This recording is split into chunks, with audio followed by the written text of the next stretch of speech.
Hi Reddit. I'm posting here in the hope that someone can give me some advice, share their experiences. I don't know. I'm just completely at a loss. I feel like my heart has been ripped out. My fiance, let's call him Jake, and I have been together for 7 years. I don't know a life without him. I met him at university. We stayed together past graduation and moved into a flat which we bought together 2 years ago. He proposed last summer and we were set to wed in July 2017. We have had very few problems until now. My sister, let's call her Sarah, is an extremely volatile person. Growing up, I doted on her completely, but she had a lot of personal issues that made our home life turbulent. Her childhood was very different from mine. My parents had very little money. They were on the brink of a divorce. My dad was physically violent on a number of occasions. Whilst things improved drastically in the years after I was born, she has an abundance of problems that stem back to this. My parents feel a lot of guilt about Sarah's upbringing and used to let her get away with some shocking behavior.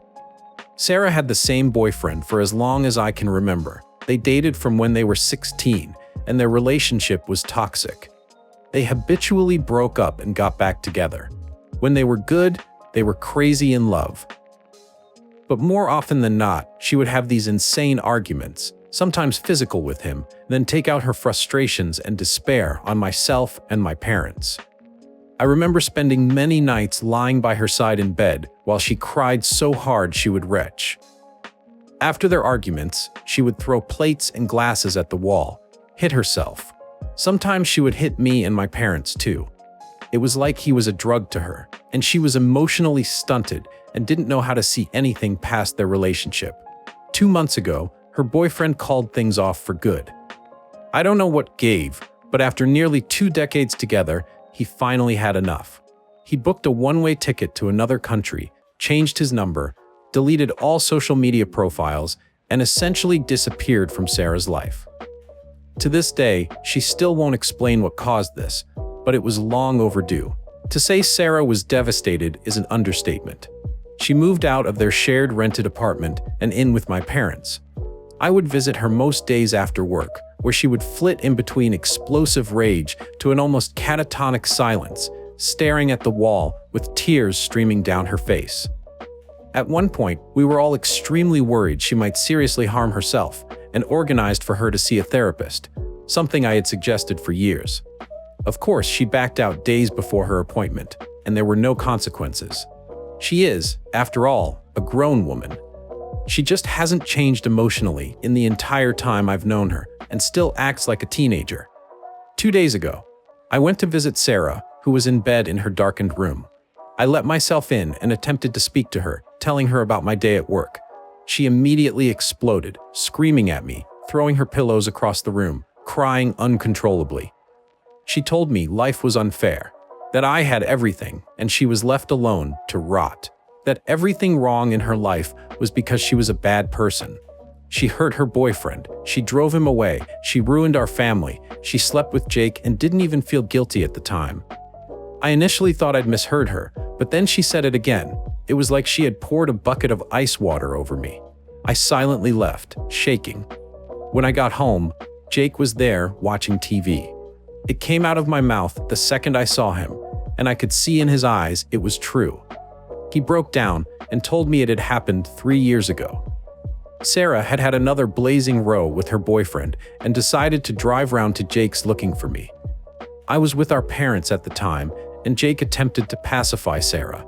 He comforted her while she sobbed in his arms, and one thing led to another. They slept together.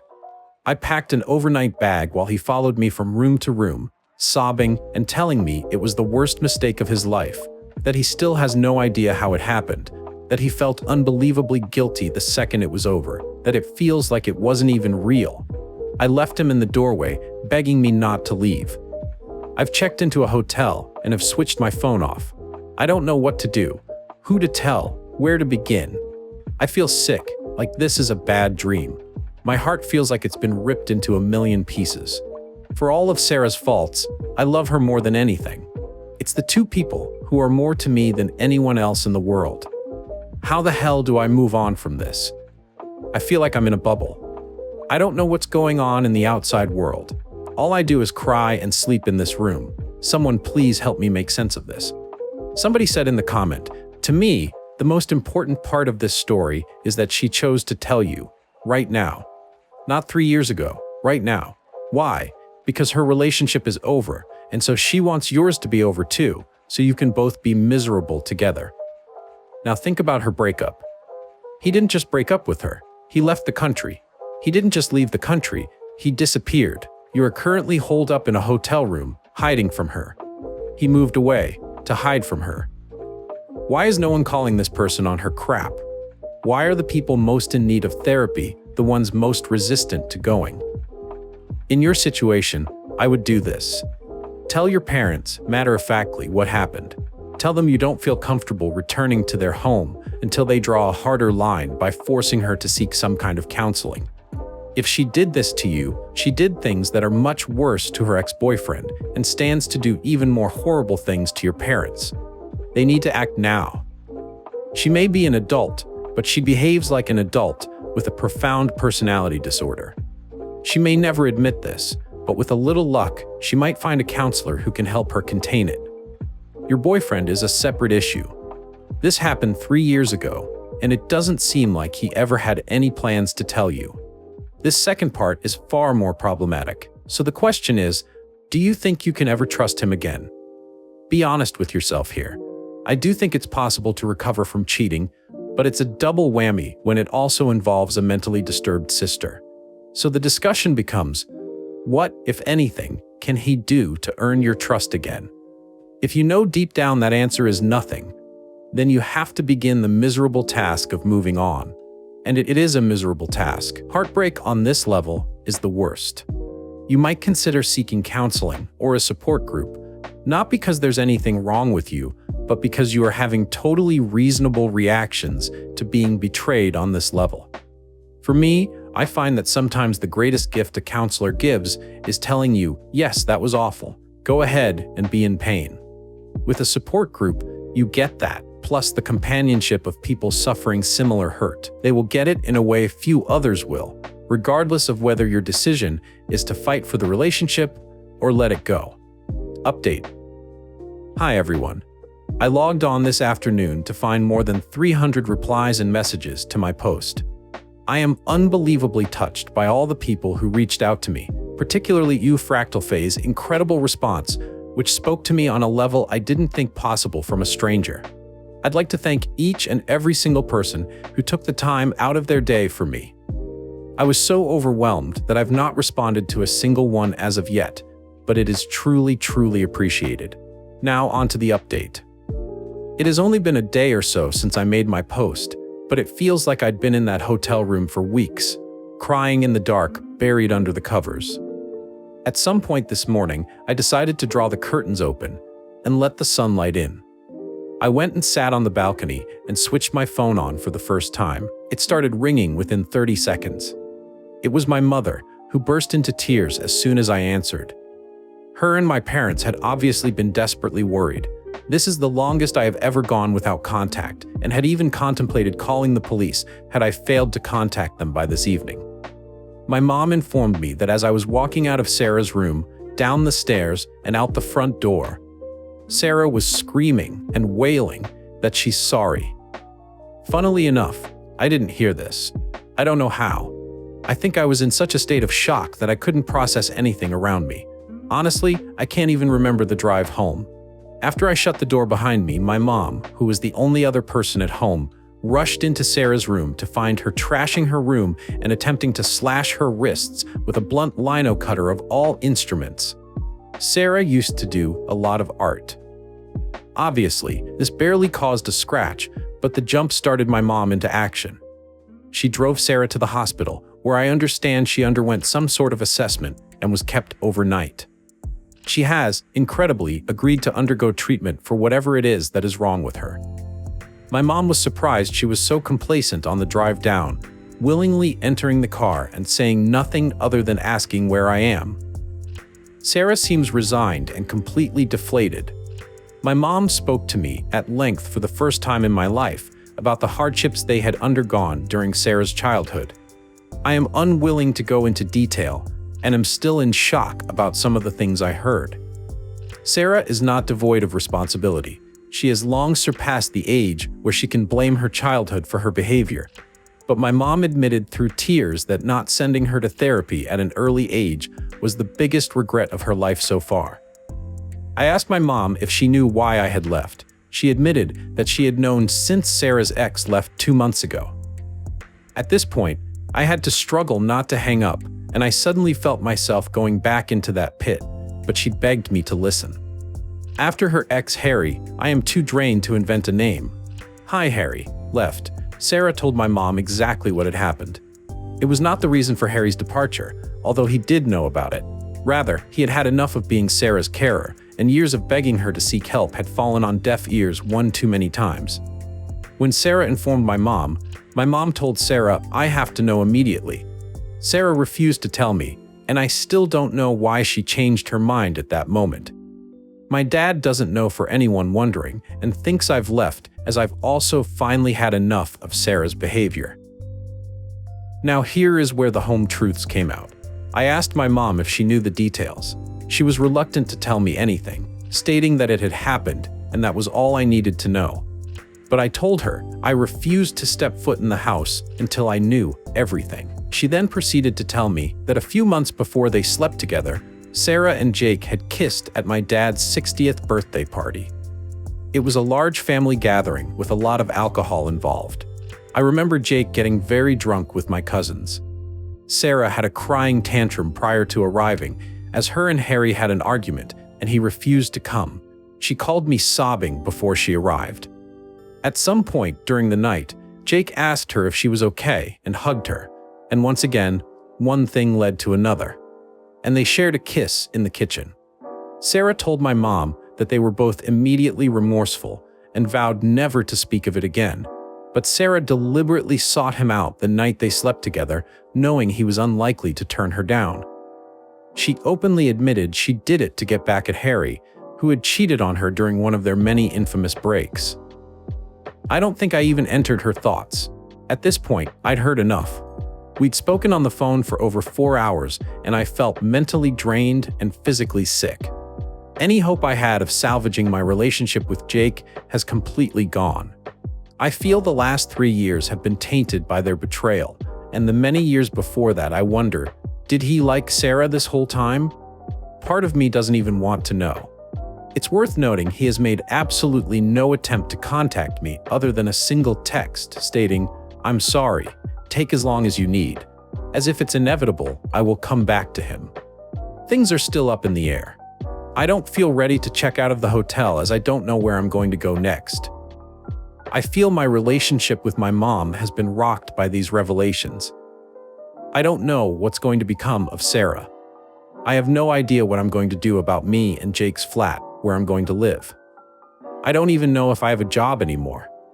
I just haven't shown up to work. But I know the truth, and the smallest part of me is grateful for that. The rest of me is consumed by a pain I never imagined possible. I guess there's nothing else to do now except wait and see how things unfold. But reading through your comments and messages have been more help than you can imagine. Thank you, thank you, thank you. And for anyone who has ever experienced symptoms like Sarah's or has been around someone who is so visibly troubled, I beg of you, seek help before it's too late. Update.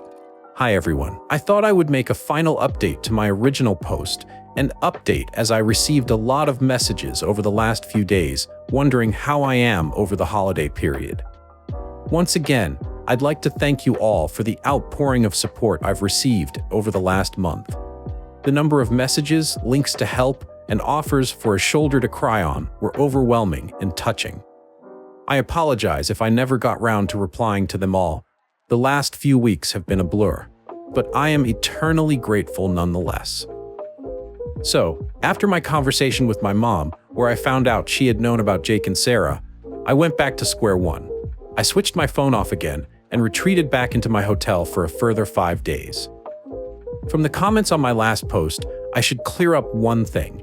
My mom hadn't known about Jake and Sarah from the very beginning. Rather, Sarah had told her about it at the time of Harry's sudden departure, meaning she had known a couple months before I did. Eventually, I decided enough was enough and decided to call work. My boss wasn't angry or even surprised to hear from me. My mom had called him after our conversation and told him there had been a family emergency and I would be unavailable for the foreseeable future.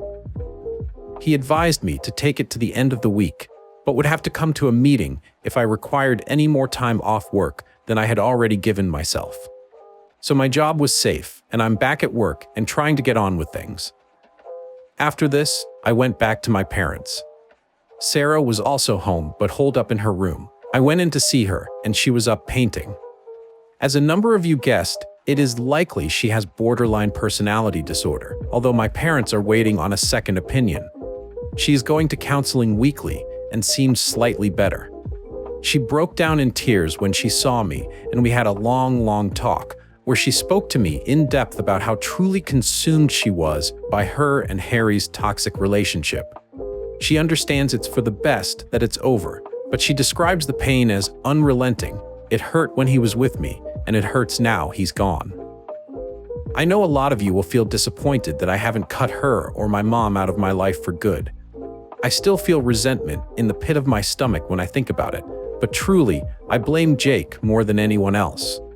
Jake was with me for long enough to see some of Sarah's behavior.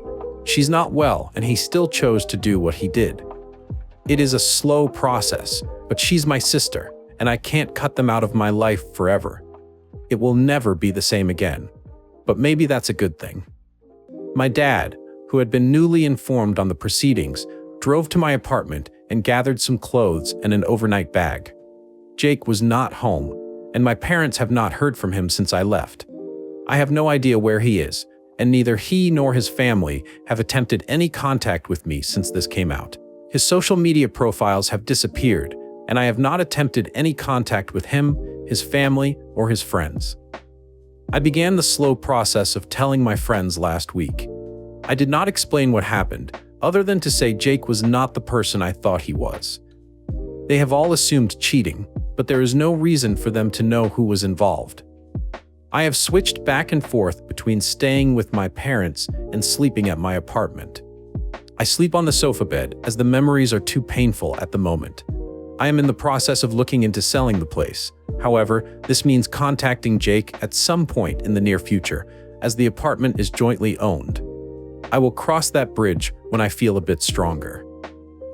Christmas Day was a strange and sad one for both myself and Sarah, but we spent it as a family, and for the few hours we sat around eating and watching movies, the pain was dulled even a small bit.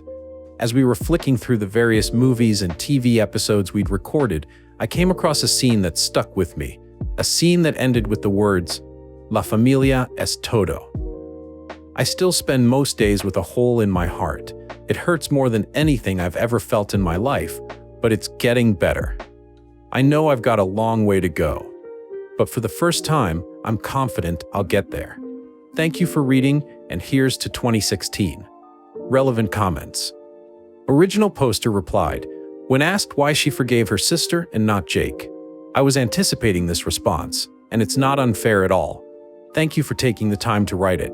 It is extremely difficult to articulate the many emotions I feel neatly into a readable post on Reddit.